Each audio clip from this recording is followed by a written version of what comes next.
So within these conditions, the structural conditions, we can mention that they are related with the social, political, and economic topics in the countries that could influence within the movements so they can be successful or fail. We know the internal dynamic within the countries, the different systems and ways that they use, the way of the different powers, the fourth power, which is the media, how they can affect the distribution in the country, the geopolitical, among other aspects that have to do with the social, the political, and the economic. Other conditions that are within that structural conditions have to deal with the opponent. The strength that the opponent has, how can influence within the same movements, within the activists, the international support, among other aspects that are related with the opponent.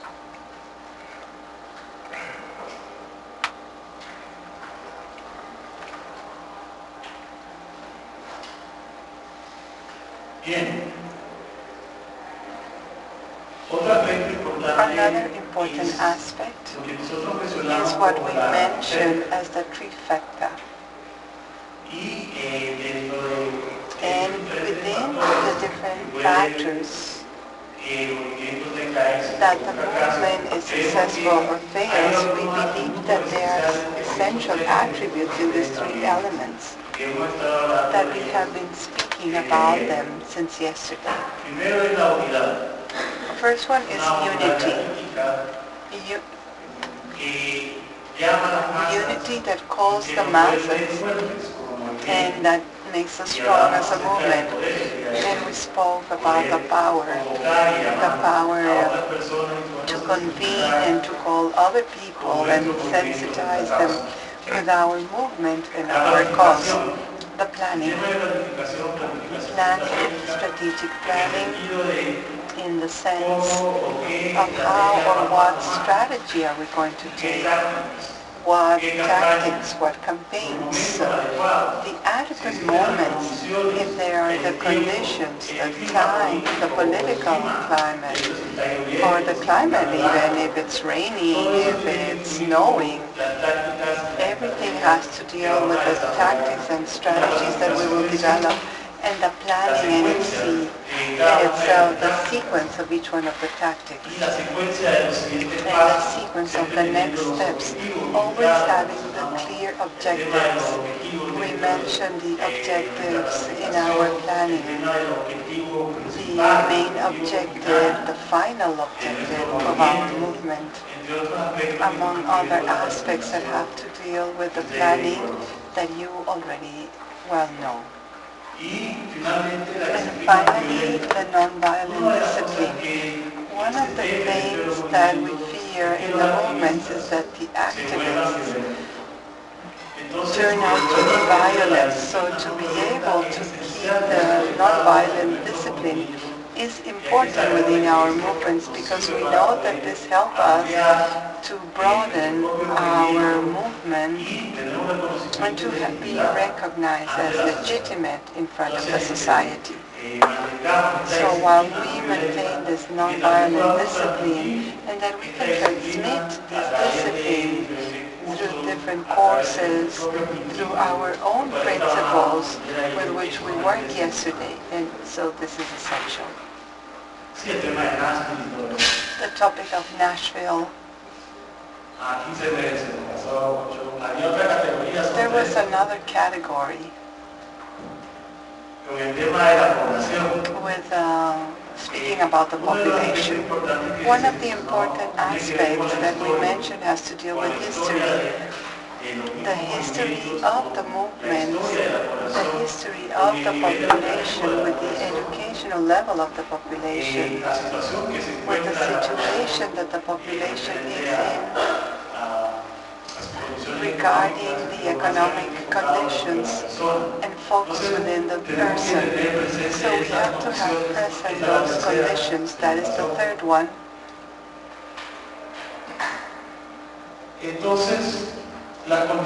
So the structural conditions determine the creation and the results of a movement, and this can determine if a movement is successful or not.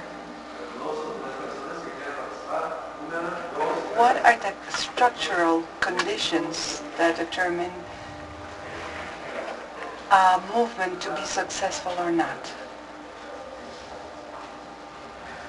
I think they determine the political, economic opportunity, but we need the action. And I think from there we have the next step that you have mentioned. You mentioned two. We need the structure and the action. And from there we have the human being as such.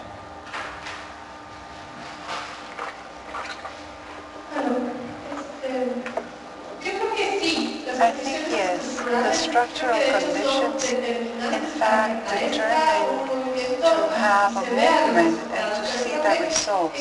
But I think that here we have to be a bit more strategic and not only assess as the movement and the first thing that the movement makes, because there are effects for long term. The process that we live of dialogue in Chile in the 80s is having a long-term effect now with the referendum. So what we saw yesterday in Honduras started in 95 with the indigenous peoples and the communities, and up to now it has its effect. So I think it's part of the structural conditions that yes, we see certain lines for the movement in a specific moment, but when a movement doesn't shine, it doesn't mean that nothing is happening, but maybe things are being built in slow motion, and then it will shine again. So I think the structure is everything, and we have to move, sometimes shining more and sometimes shining less.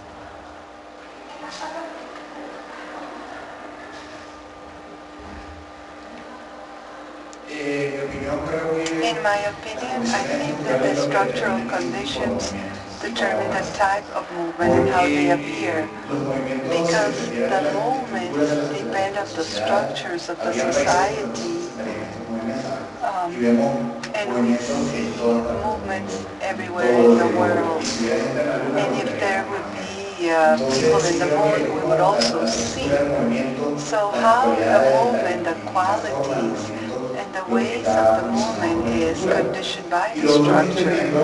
And what I also see that is happening is there is a repetition of nonviolence, of how to solve things, because in every referendum in Nicaragua we can see this. We are starting to see it again. So maybe the movement and the ADN have some things that worked in the past, and they're going to implement them in a non-violent way, and this in the end allows us to repeat. And why do I say this? If today a manifestation works, and I was able to stop something against nature, then I will do the same thing. And if it doesn't work, I will innovate. So when we see countries where the activism is, we are innovating, and this is where the structure determines the apparition and the type of movement. I think you just said what I was going to say. The structure doesn't determine how it appears. Movements of non-violent have been existed in all the scenarios, in all the possible structures, socialist, capitalist, poor, rich, all it's in a constant change in apparition. appearance of the movement. So the structure, as the party said, determines precisely what are going to be the objectives of the social movement. The interaction between the structure and the capacity that the social movements can have, or the civil society to generate that type of changes. Yes, indeed. It doesn't define totally the structural conditions, the parameter of movement, but there are movements that have resources, economic resources, but that doesn't mean that the result is going to be successful.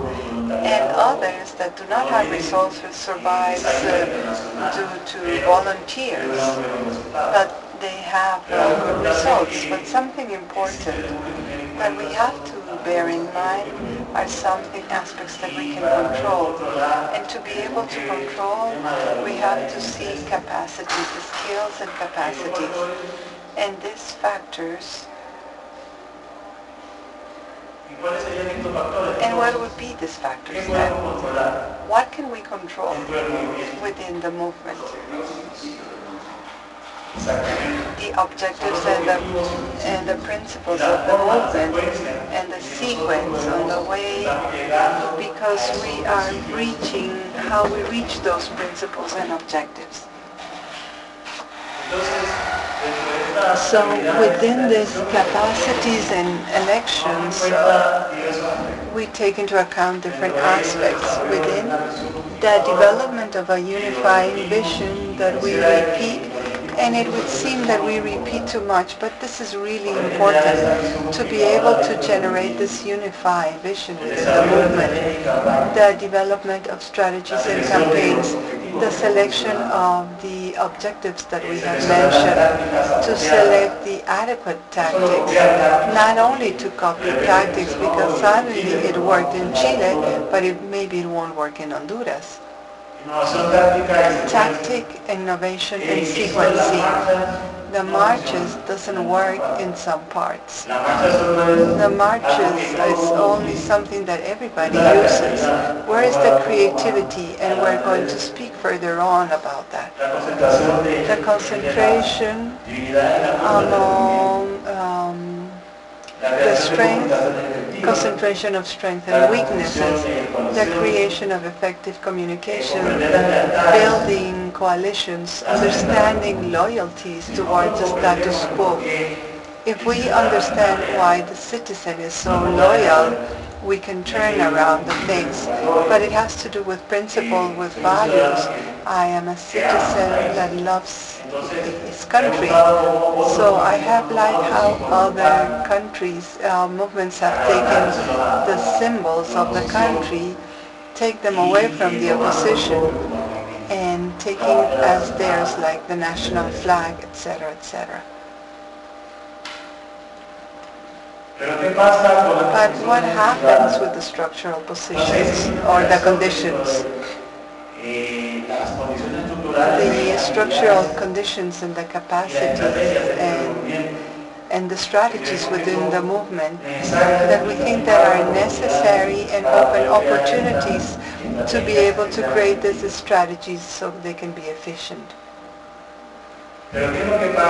What happens, and I think we mentioned this yesterday, many of the actions that we have within the movements are seen as a competence with the adversary. So it's typical that we have a march, which is the most common thing, and then the opposer has another march, and that in the city on the same day there were the same two marches, and measuring who is stronger, who has more population. This happens quite a lot in Honduras. So I'm going to speak about Honduras, and we're there. Who is more organized? Who has better structure? who is more united and who has the best strategy. Yesterday we spoke that this of the strategy as its information, and in fact the strategy sometimes has an entrepreneurial context or a more military context. So the strategies, and specifically the strategies that we use within the movement of resistance due to the same information, the opposer knows, and suddenly we have seen cases where we were part of a movement, we took the power, and now we know many of the strategies and tactics, and this affects the other movements that want to win or overcome the dictator. So the secret would be to be more creative, more innovative, always having the non-violent action as a principle. So the strategy is an art. We know that it's an art and it's a science. How do we develop these strategies, Poncho? We go along with this line that it's necessary in the first place to have a clear vision of what we want, to know where we are going. And this is one of the most important things, a strategy in a nonviolent strategy, because what we are looking besides the military strategy is not to dominate or win the other one. We want to, on the contrary, we want to reach, to break that division, to generate life, because sooner or later our project of future society needs everyone. So we are all very important and necessary, especially in the national reconstruction process and environmental struggles of feminism or ecofeminism. They are precisely appealing to a unity, breaking those visions that generate oppressions of one or the others. So this is one of the most important things for a strategy. So a strategy is several steps that lead us to a mean or an outcome. Tactics without strategy is noise before the defeat. So you will make a lot of noise and we don't achieve anything. So we are going to do exercises, quick exercises, to see how much this is true, how much having a strategy helps our movement. So Edwin, can you help me? And we're going to make some noise.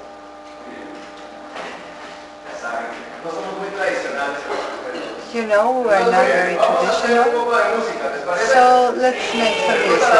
Do you like music? We're going to be a dynamic which each one of you will make a noise, a small sound, and we'll do one group a specific sound, and you repeat it and repeat it again. Okay, Edwin and you will point out.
minding their own business, and sometimes it works, but not always. Sometimes it's only noise. Now, I will suggest another thing. Do you like the rap music? More or less. So we'll try to do bass rap type. So all this line of this row, please everybody stand up. Everybody stand up.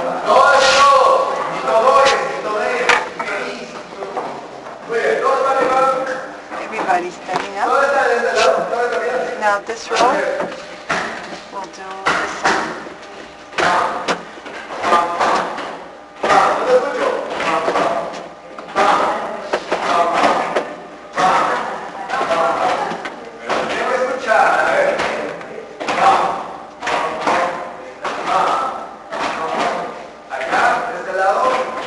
This row, we're going to use the palms.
Let's see, what is the difference between the first way of making music and the second one? Just give your idea. The second one, there was coordination. There was a time, somebody that set the time. And since the beginning I told you we're going to do this rhythm. The first thing was improvised, nobody knew where we were going, we just made a sound without really knowing what we wanted. In the second, what happened? The two were very nice. But in the second one, there was a need of a synchronicity with a small group. And not to disperse the attention. Okay, we heard. Yeah, hearing is very important. Something that I like to mention always is that with the second exercise we generate synergies. We did that extra product that we can give an example for. And with the first one, there was not a defined rhythm. So I think we created synergies in the second one. And also it would be a positive leadership. I did it. I did as a coordinator. I invited all of you to participate. We listened, we did synergy, and we reached an objective. And we even were able to sing. So this example is very clear to understand what is a tactic or a series of dispersed tactics without vision or objective, and what implies to coordinate a strategy to have a vision, a common objective, organization. Each one knew what they had to do. There was a positive leadership that said and helped everything to harmonize. And there is a great difference. The first one was very nice, and sometimes the movements are like that. Things go well, and we don't know exactly why. but not always. And if it went well, we don't know why, and we cannot systematize, we cannot share. And in the next one, we try to do thinking it's going to work, and maybe it doesn't because somebody forgot or somebody went to another place and we did not coordinate.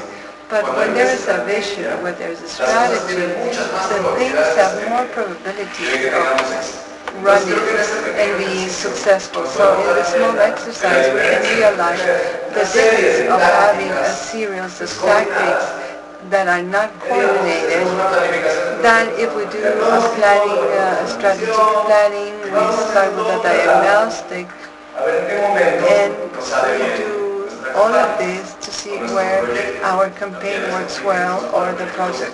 This also helps for social projects, campaign, etc. So up to one point we have our vision clear, where we are going. And this is quite important in terms of strategy. There are steps. This doesn't mean that we are tied hands and feet. We can innovate, we can propose, and we can take advantage of the experience that already exists to be able to create better strategies. So instead of this chaotic triangle, each one fits as a puzzle, I propose this one. A triangle where the point of the pyramid is our vision towards where we are going, what do we want. This mission should be compatible with the interests of the people with whom we are. That vision should be unified, should attract the others, should be a shared vision if we want our movement to be strong, because in the nonviolent strategy it is important to have great numbers. It's the same thing a march of 500 than 2 million, and they have different numbers in different countries. So if we want the mobilizations to have those numbers, not only quantitative but qualitative, that the people knows where they're going, that they're going to manifestation, into an action, knowing why they want to do that, having a vision after with the campaigns that are fed by the tactics. The tactics are the concrete actions, the most clear things that we do. But these tactics cannot go alone or thinking if I do this, I will be able to have this greater result. But you should go to a greater group and go to the campaign that has the different tactics and answers to a vision. And this is important, and it happens quite often in our culture in Latin America. It's hard for us to do this, to have clear objectives. We say, what is the objective of your movement? They say, save the Pachamama. Well, it's really nice. But what are we going to do? We are going to stop the building of a dam in this river in this way. That has much more sense. The vision of saving the Pachamama, yeah, that is a vision. To free humanity, world peace, that is a vision. Yes, it's our utopia. As Galeano said, this is something that makes you walk, that you cannot reach, but you are covered. But in my objectives have to be concrete. I'm going to save the Pachamama, making a campaign for against the dam and the river. And to do this, we'll go to see again the video, but Cáceres will do blockages, we will unite, so there's a great amount of actions that follow that. So what are the basic principles for designing strategies? That we have the combination that these are actions that lead us to an answer that is ample, if it's not massive, at least it's a large response, participatory discipline. We saw this yesterday in Nashville, very important, and Edwin mentioned this also. The trifecta is something very important to maintain discipline. In the song we are doing well, we are singing, and everybody does well. Somebody starts to shout.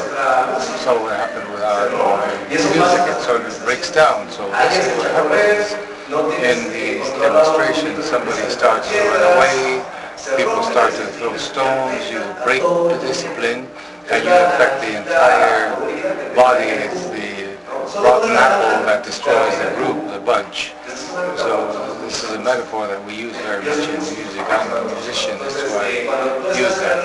When you're in the rhythm, you're connected, there's harmony. Somebody starts putting an improvisation, does not abide by the time and the notes.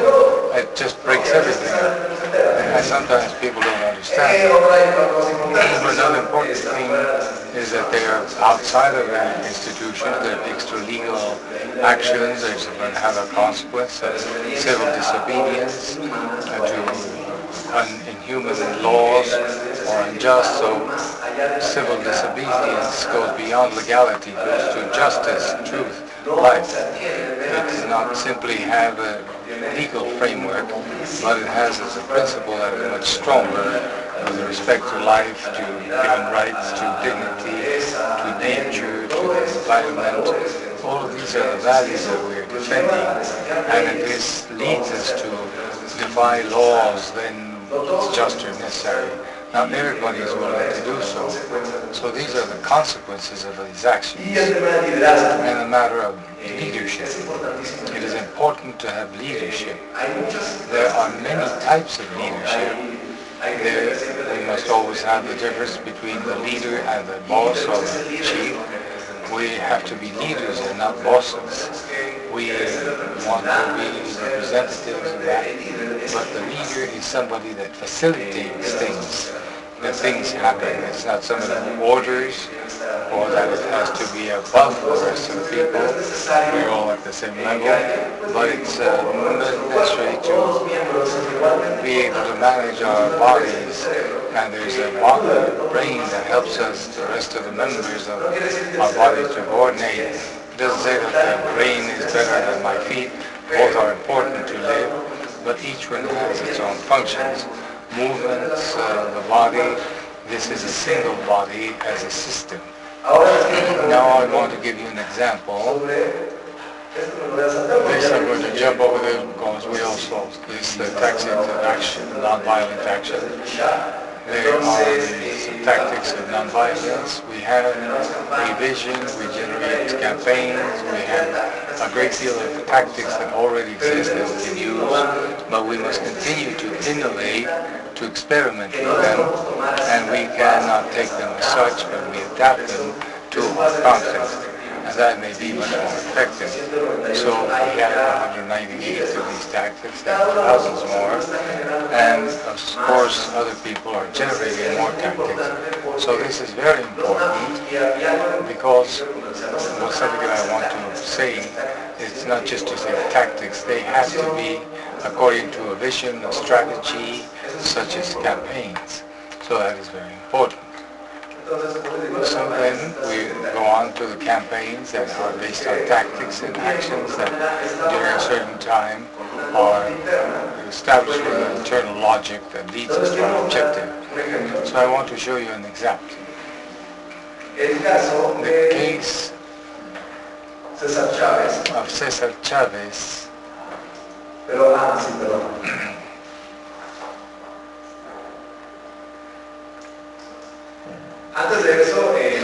So before that, let us deepen this a bit more.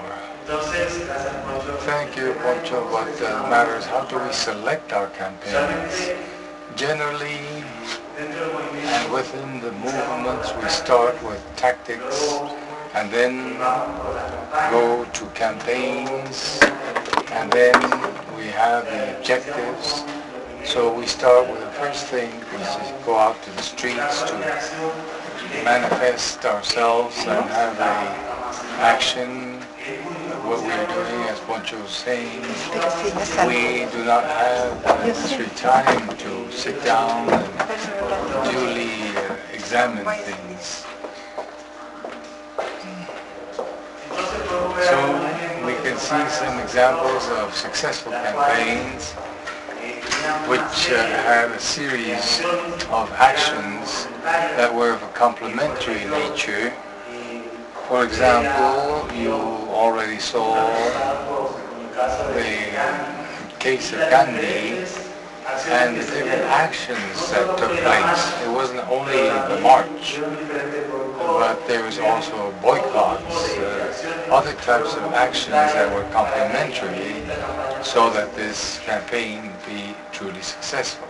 The matter of Nashville, which is also one of the examples that we were able to see, in the end you saw that not only the actions that complemented this and contributed to the final objective, which was to decrease discrimination, racial discrimination, and respect civil and political rights in the American community.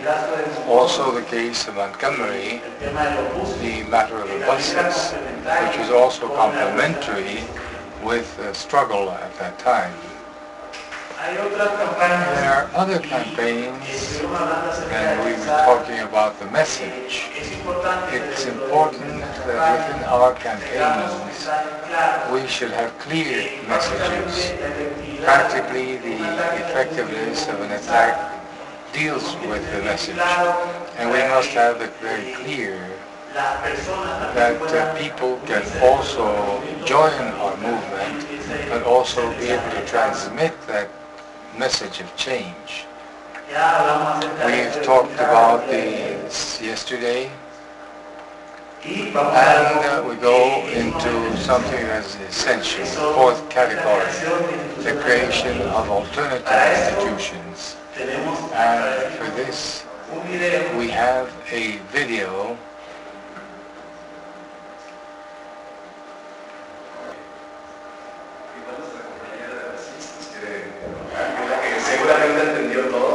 Perhaps there's somebody who understood everything in Portuguese. Can you please tell us what it's about? What Catatum is a project in Salvador Bahia, and as we saw explained there, but if we don't understand it, they in the favela, which is called Candeal, started this process through music, culture, and drums, but this catalyzes a process for a unification of society to establish new projects, more productive, to improve the community, projects for people to improve their economy, or education, health, employment. All of this is part of what is the construction of these alternative institutions. How can we have this in shark of the nonviolent struggle, but that be conceptualized? So Gandhi called it the constructive program. He was very aware that we cannot only do direct action, social activity, but we must also have proposals and alternatives for the community, for the people that are below, and the change should come from down up and not up down. And yesterday said the power can only sort of radiate from the top of the pyramid downwards, so very often we think that social change is similar. So if you go to the top of the pyramid, everything going downwards will change, and structural changes will take place. If we have a dictator, if we get the evil person out or the company, but that's not the case, because violence in itself is from the base of society.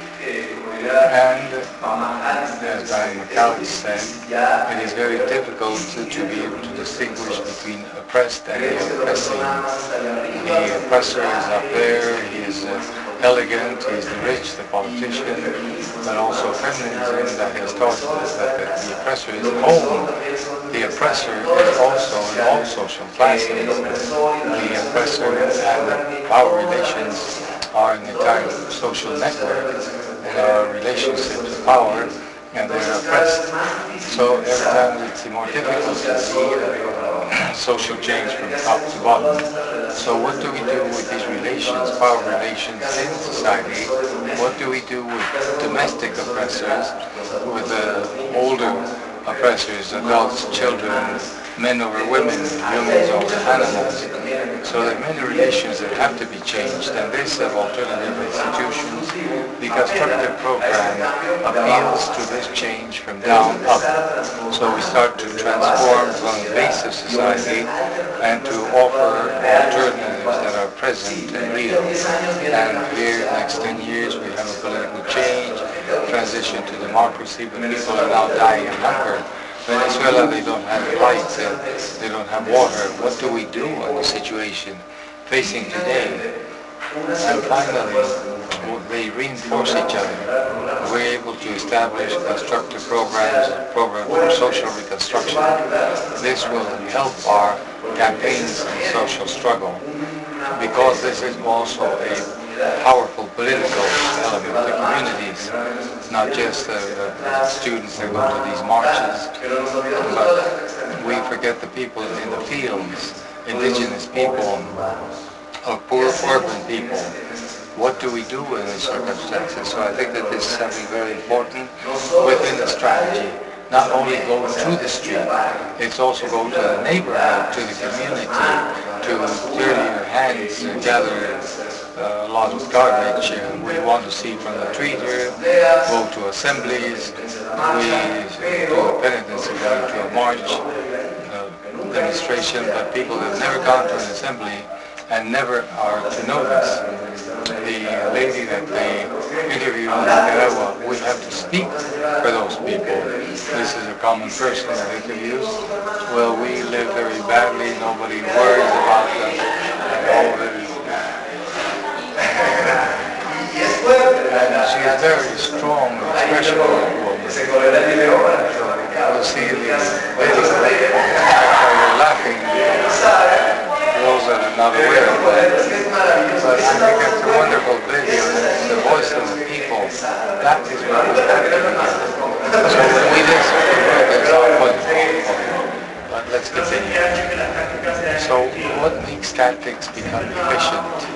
We work the matter of planning, and therefore we need to have objectives that are clear, have a message. Those tactics have a lemma, that they are innovative, that they are sequentially tactical, and that we may approach them in an effective manner.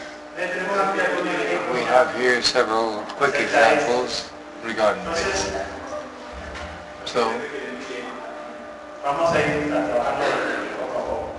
we work on this. So let's see number one, and we will touch on each point quickly. The objectives. This matter of intelligence objectives to be smart, we'll touch on this later on more deeply, but the matter of the objective is crucial, that we must be measurable, they may be renewable, etc., measurable in time. This we will see in the next meeting. The matter of the message is very important for the efficiency of the tactic. More than 50% of tactics have a clear message, they will be successful. But it's also important to touch these 2 points that appear there. And bring the people together in the movement under the tactic, which is the message, and also being able to divide the followers from the opponents. How do we attract people to our cause, those that follow our ideas? What can we observe in this image, in this message of disappeared children? You know who they are? These are the mothers of the Plaza de Mayo from Argentina. Which is the message here? Do you believe that this meets the criteria that we had before? Yes? Well, somebody would like to clarify this?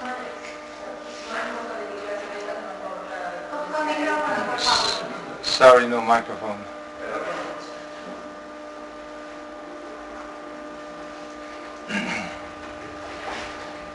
Mothers are in all families, in all social environments, in different income levels. So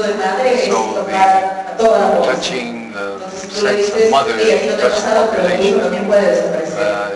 you have not had this, but your child may also be exposed to vodka, divides the people, the other group, and convenes mothers also, all of these mothers. Also there's the idea of the child and the mother, which is a very, very symbolic value.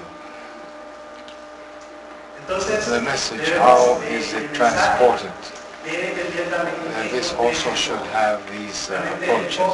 The approach, the focus, to ask if this threatens the status quo, the justification, if within these tactics we invoke cultural values that are accepted by the population, and finally emotion and appearance within these tactics that we're presenting. These are non-violent, we use tactics that can be aggressive or violent, and this is what we discussed yesterday. So many of these things is what we are checking through. The dilemmas. This is number 3. Remember that we had several points on this. There were 6. So the dilemma within our tactics, must we take advantage of these spaces where a law is not being complied with? So we can use this, the lack of compliance of the regime or of the system. We can also use humor. And this is something that goes beyond that, and this is another part, and as activists, I think we should also have a sense of humor. A sense of humor because we are emotionally charged, and there are many frustrations, many circumstances that we talk about, including family circumstances. We also need to generate collective power to translate into our actions in the streets. That would also bring empathy to us. And finally, to make a personal basis, the matter of personalization, we addressed this yesterday. We must be aware that when we establish a personalized tactics, to not be violent also. In Nicaragua, for example, with the president. So we see how we personalize some of these things, piñatas and things like that, to be able to also show people the circumstances that we are living. And so tactical and sequential innovation. This we will talk length, because the relation that we wish to have with each one of the actions that we carry forth, relations between campaigns and the objectives, the various strategic steps that are taken, must be of a sequential nature, and we must look for the way in which we can maximize results of these sequences. So it's easy to listen to, but it becomes very complex when one is working in the field.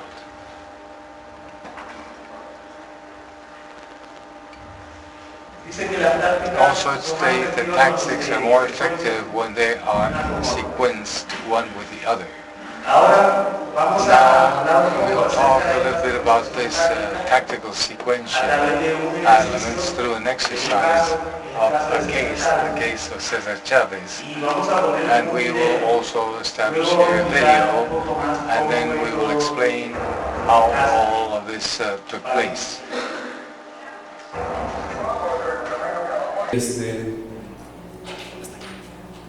Entonces, el punto era los trabajadores migrantes, ¿no? La explotación que estaban sufriendo, que se les pagaba nada, que no tenían derechos, que eran sobreexplotados. El ver un punto central en lo que fue las uvas, las empresas productoras de uvas. Entonces, ahí fue donde empezó a generar precisamente su estrategia. Entonces, ¿qué hace César Chávez? Entiende que la corporación de uvas está conformada de distintas capas. Esto también lo vamos a ver más adelante, más a profundidad. Pero no solo es ver el problema en grande, ok, la corporación de uvas, ¿quiénes son? Pues al centro, digamos, el núcleo duro son los dueños de la tierra, los dueños de la producción. Pero también después hay capataces, que ya es entre que están aliados al patrón, pero también son del pueblo finalmente.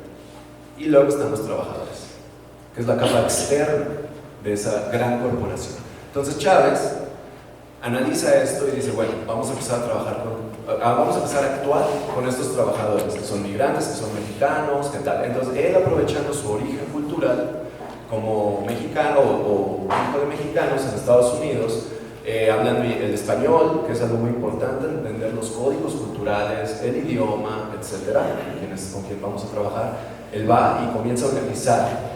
Entonces, digamos que en un inicio la corporación se puede ver así, la dictadura, la empresa, tal, la cual no puede existir si no existe una red alrededor de ella.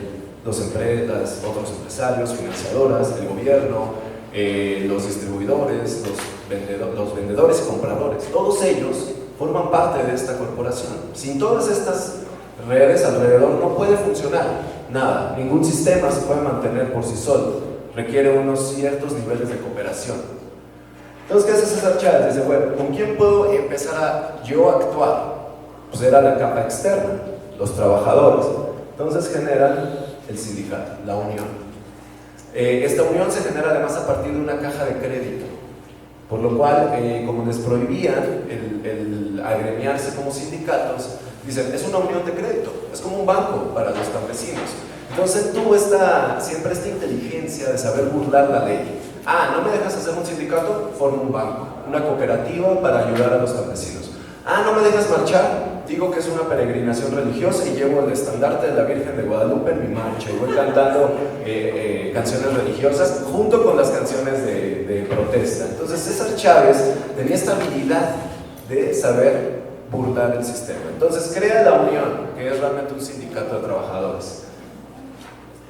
Posteriormente va directo con los otros sindicatos de transporte, sindicatos de empacadoras, sindicatos en aquel entonces todo se movía, bueno, hasta la fecha por barcos.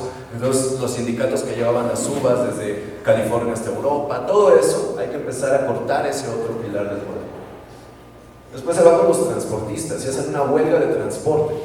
Por tanto, el canal de distribución de las uvas se ve bloqueado y ahí empieza el problema y lo que vimos un poquito en el video, ¿no? De que el boicot les estaba costando millones de dólares, que se les estaba pudriendo su producción, que cada vez más personas sabían que esas uvas provenían de condiciones de explotación, etcétera, tipo como los diamantes de sangre de África, pues estas eran las uvas del sufrimiento mexicano y filipino. Entonces, él empieza también después a hacer un boicot con los consumidores. Entonces, como vemos, la corporación empieza a perder esa red, empieza a hacerse más débil, no tiene quien la sostenga. Después las tiendas también se unen a este boicot. Entonces no solo los transportistas no querían, no solo los consumidores dejan de tomar esas uvas, sino que muchas grandes tiendas dicen, ya no quiero tus uvas porque me meten en problemas. Nadie quiere comprar tus uvas, entonces yo tampoco te las compro. Incluso el hermano de Kennedy, de John F. Kennedy, es que nunca me acuerdo su nombre, Robert Kennedy, él también simpatiza de hecho con el movimiento de Chávez y les da apoyo. Entonces incluso el Estado se pone del lado de los trabajadores. Bueno, luego los matan a los dos y ya todo se pierde.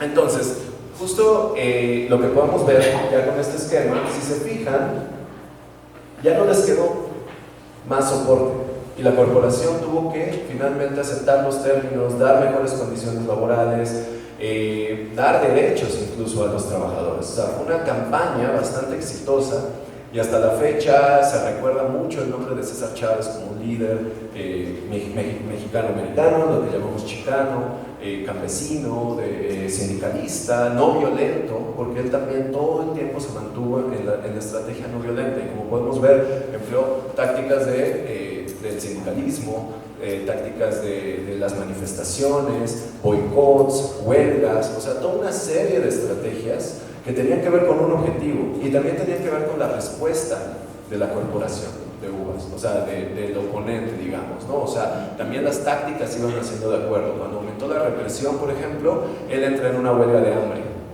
Y esa huelga de hambre la hizo también para calmar la represión, pero también para calmar la violencia de su propio movimiento, que estaban a punto también de caer en la violencia. Entonces dice, hasta que no todos firmen un acuerdo de que nos vamos a mantener una disciplina no violenta, yo no dejo la huelga de hambre.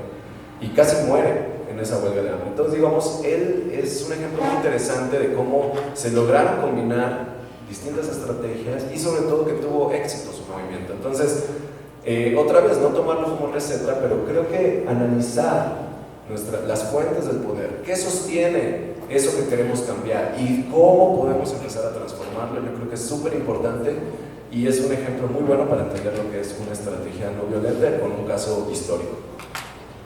¿Alguien tiene el micrófono por ahí? Que me ayude a leer esta frase nada más. ¿Quién tiene el micro? Pues tú misma me puedes. O alguien que quiera. Acá, ahora. ¿Quién quiera? Sí.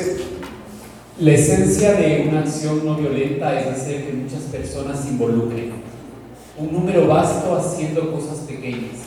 Es difícil que las personas se involucren en una barricada porque demanda mucho de su tiempo. Pero en cualquier momento una persona puede ser persuadida de no comer una uva. Eso es involucramiento. Esa es la forma de acción directa más contundente y se organiza de tal manera que cualquiera pueda participar.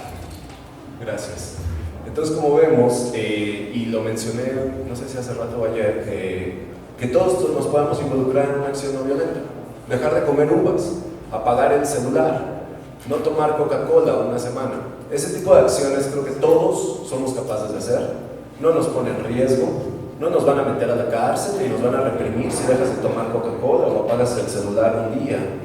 Y son acciones muy fuertes y que pueden generar cambios profundos en las estructuras sin siquiera usar la violencia, sin siquiera arriesgarse a.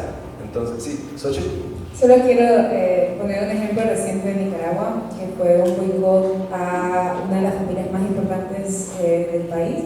Pues no es importante, tiene mucha plata, tiene mucho capital económico. La familia Pelas, que son los principales dueños de la flor de caña, el ron famoso en Nicaragua, había tenido muchos vínculos con la familia Ortega y habían empezado hasta tener capital en conjunto, etc.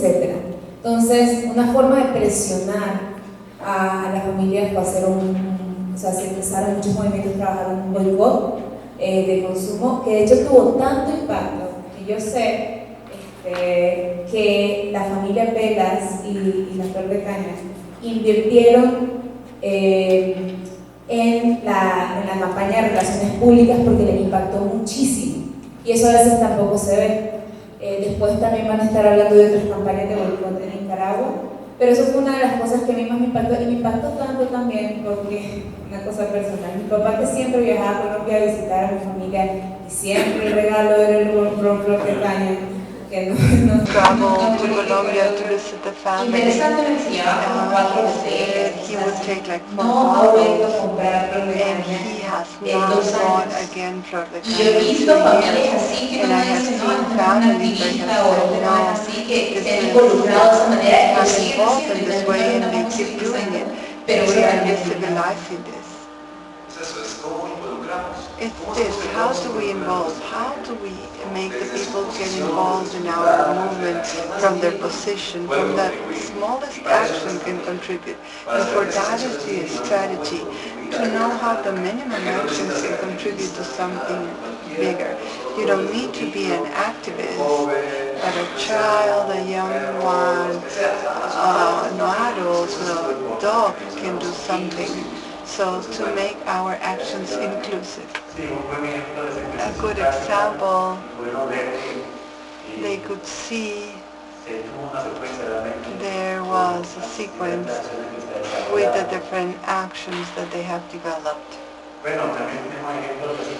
We have an example of tactic sequencing with Gandhi. The numbers Poncho just said are important. The speed between the mobilization and this mobilization counts among the tactics and the sequence of the same, the discipline, the weather, the time, the location, and I think we have spoken about this. Another example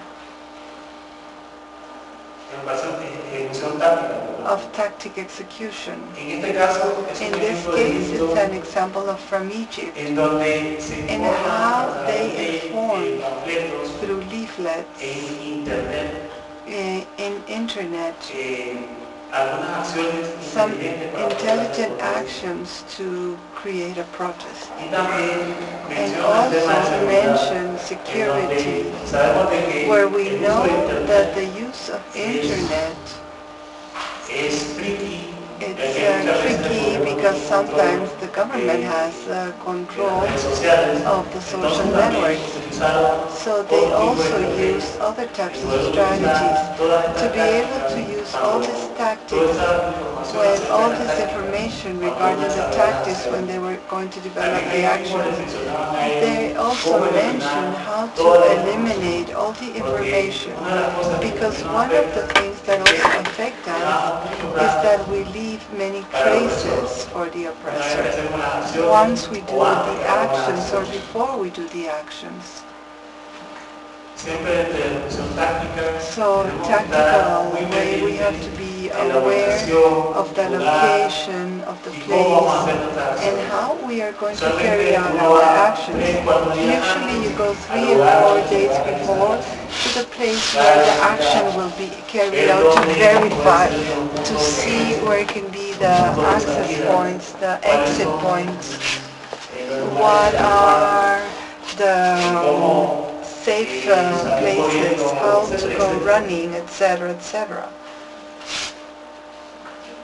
The routes to be able to enter or to exit when we are having or developing our tactics.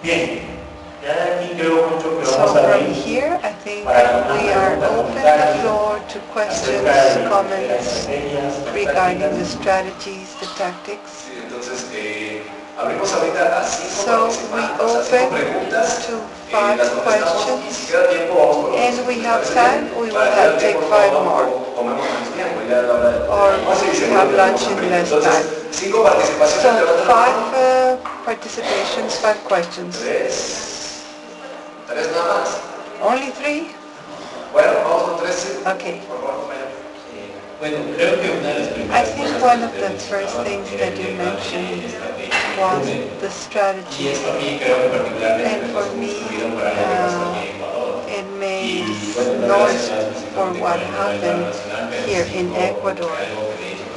It's something that happened in 2016 with a march that was organized. It was supposed a march for life, and it was meant don't deal with my kids. But in reality, it was the number of people that went to the streets that was an immense number. They were in Quito and Guayaquil, the main urban centers, and I want to highlight this importantly because the motto they were very machista oriented, xenophobic, homophobic, and I think this logic that they used, that was the example. Yes, we are going to protect the family, we want to educate our children,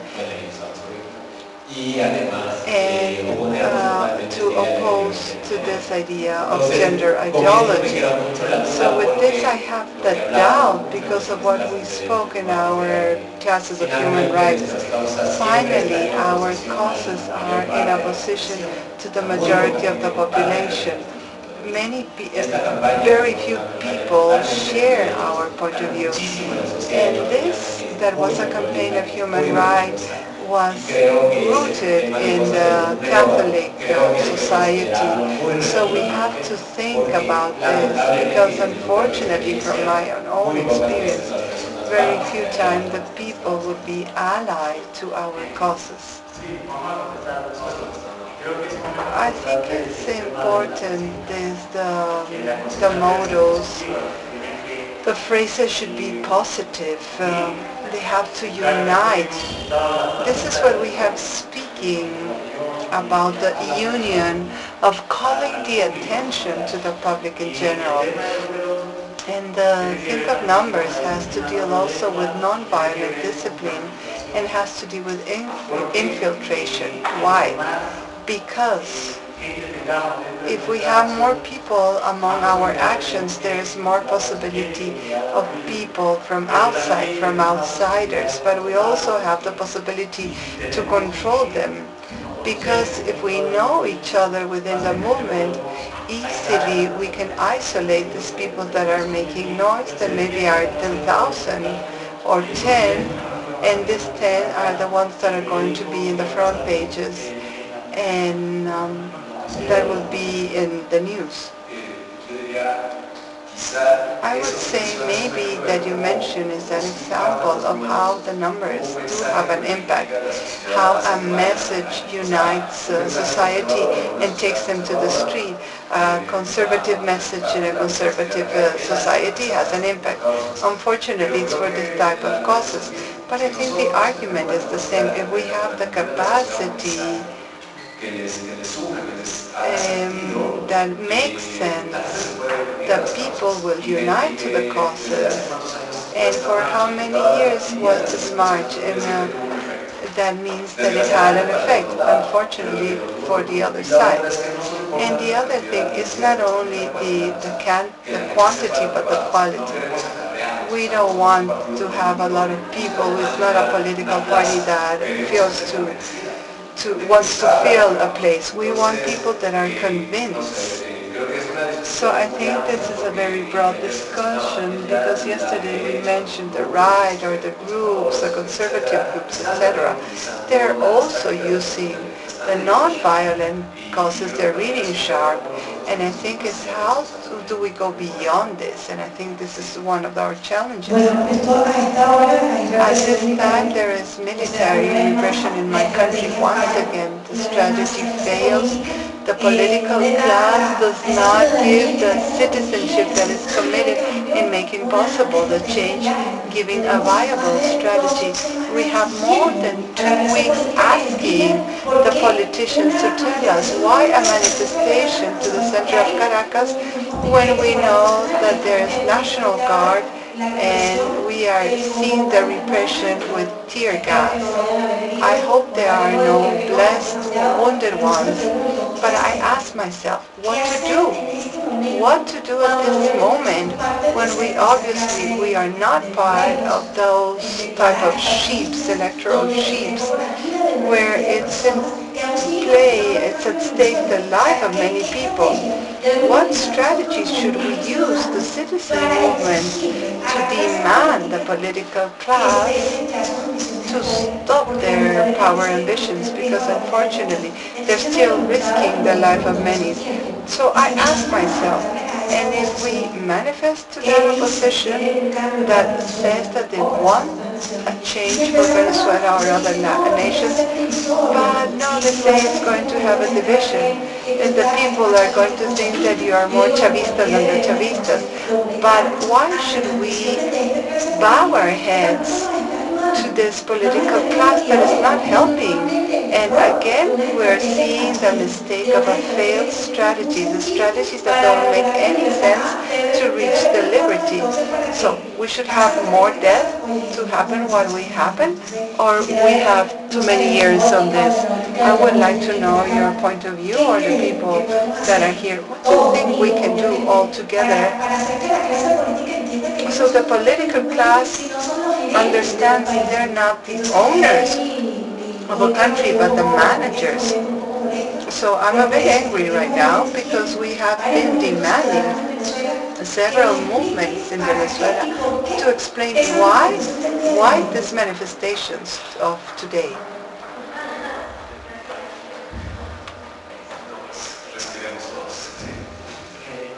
Okay, let's all breathe. There are other questions? I don't think there's a unique or a formula within the strategies. But I can say, for example, that in the geopolitical, why we do concentrate doing our actions in the same places. In Caracas, for example, everything is concentrated. Venezuela is big, but we can see if we do a series of tactics, sequential tactics in other parts that have to deal with the production. And what I understand, there are municipalities that are productive to be able to reach to these places, to those communities that nobody pays attention to them, and we can generate a big impact.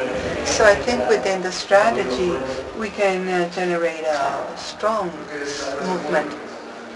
I think it's what you mentioned in the comfort zone. The moments we don't get out of the march, plantón, a blockage, closing schools, strike, and maybe something else. But we don't go out of those 5 tactics. Why don't we go beyond? Why don't we bet on the boycotts that are very efficient? And you can see the unity of the society in front of a topic, like what they told us in Nicaragua. And there have been many effects. Yesterday, a world strike of women, and the idea was to stop the whole production and to see the economic and social impact of women not being there. So these actions, we have to bet on them because we have used too much the street mobilization, the protests at the streets of always. And quickly, in a previous workshop that we had with a group of Venezuela, we did a mapping. And one of the things that we saw, the only case was everything is concentrated in 3 cities, Valencia, Caracas, and Maracaibo. It's a huge country. The main problems are there, yes. But you have in Orinoco and in other areas where no one is doing anything. And in the map of actions, they are stuck only in the 3 cities, and in the 3 cities in the same places. So I won't tell you what strategies. It would be absurd that I tell you what strategy to use because I don't have a word to say, but just maybe rethink. Let's innovate. Let's do something different. And what I always say to the friends, bet to a constructive program. If there is a lack of water, see how you get water. If there's a lack of energy, see. If there's a lack of medicine, let's find the alternatives to the system.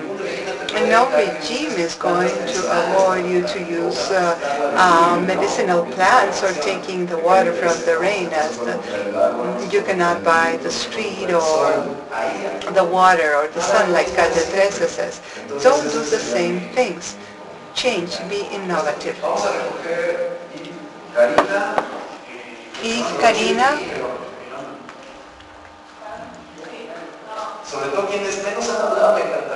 The ones who have not spoken, I would love to listen. Ella me quiere preguntar, bueno, para los demás, ¿cómo pueden lidiar con los spoilers, en español es saboteadores? O spies. Infiltrados. ¿Cómo poder lidiar? Desde mi experiencia, From my experience, algo clave es identificarlos. something key is to identify them.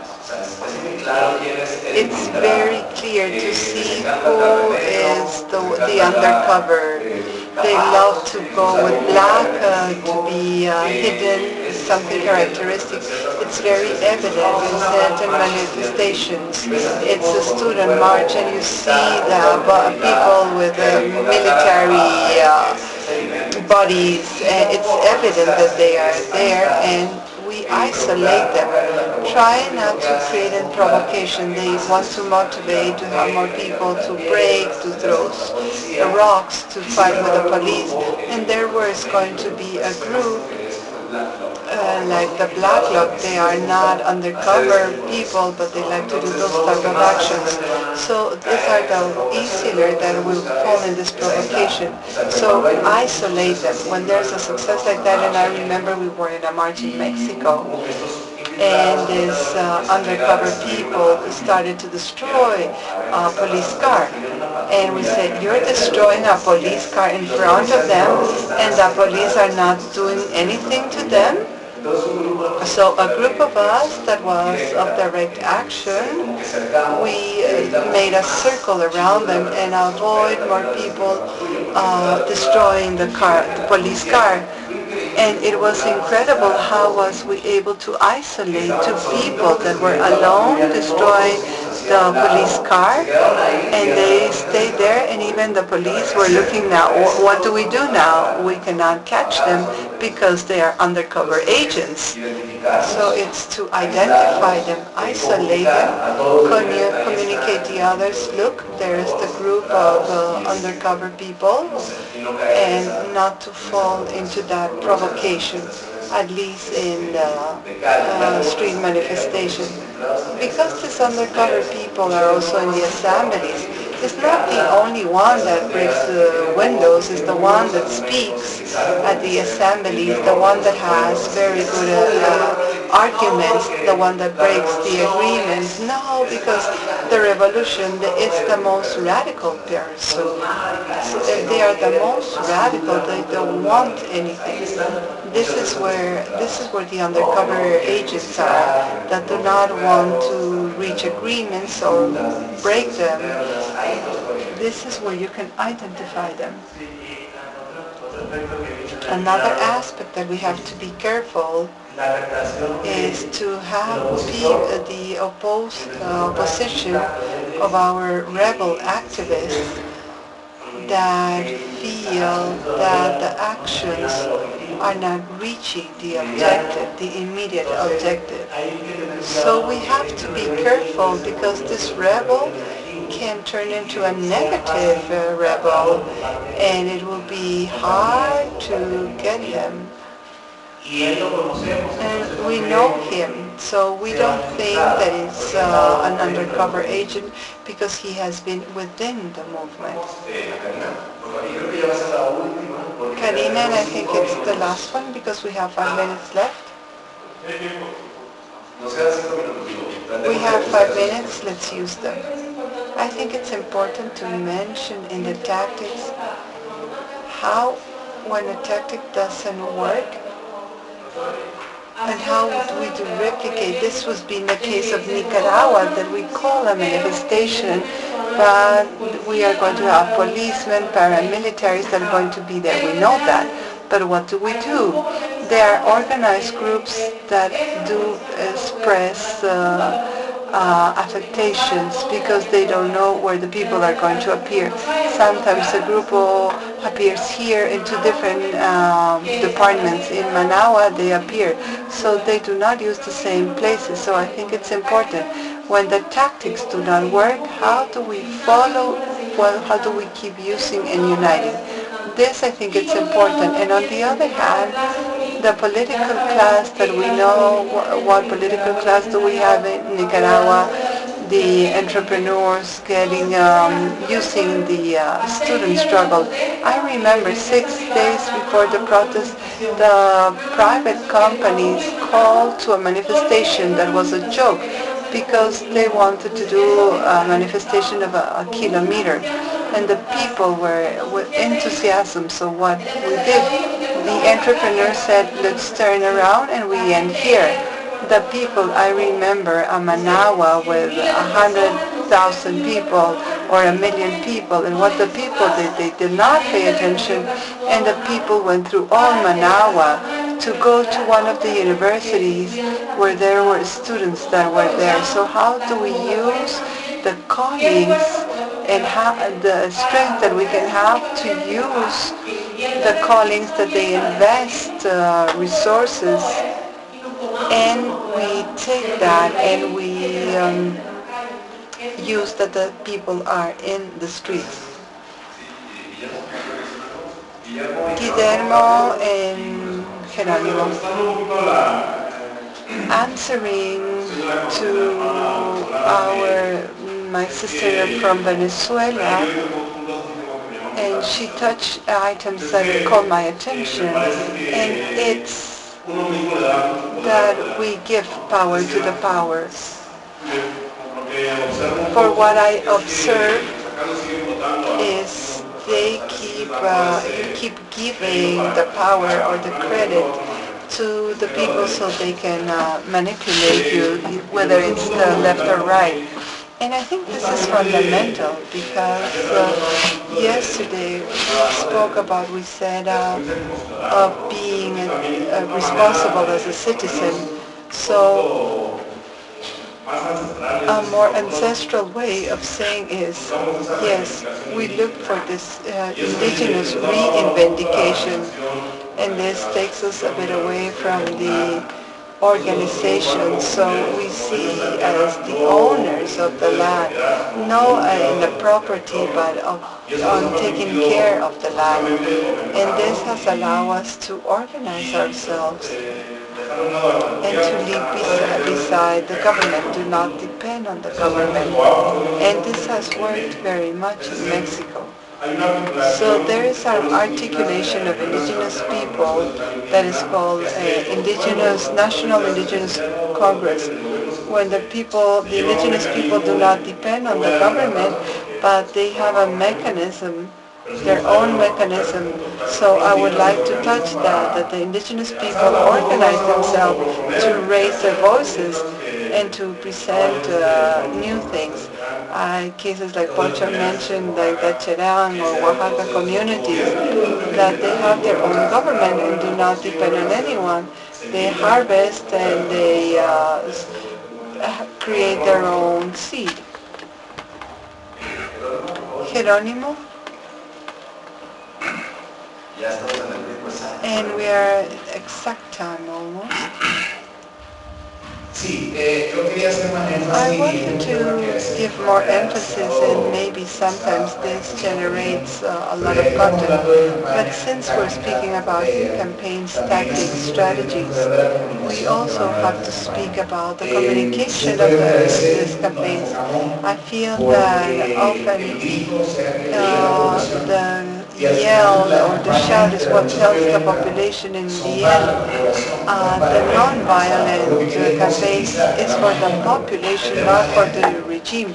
He wants to create conscience and mobilize people, inform them about things. So sometimes the tactics are very good, the campaigns are very good. They have very good steps, but the communication is missing. So when the people do not know why they are in the streets, when the people don't know why are you doing this march, so then we are not winning towards our movement, and we call it the self-convening, where they arrive and they start to replicate.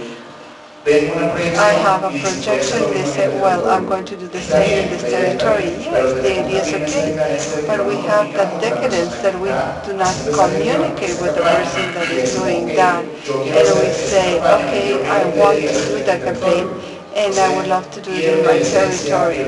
So they lose the essence, the communication, the message is not sent correctly, and this is where we are combining politics and non-violent struggle. And when this happens, many of them want to be the protagonists, so they send this mistake in communications to the population. The population demoralizes and the campaign loses the impact.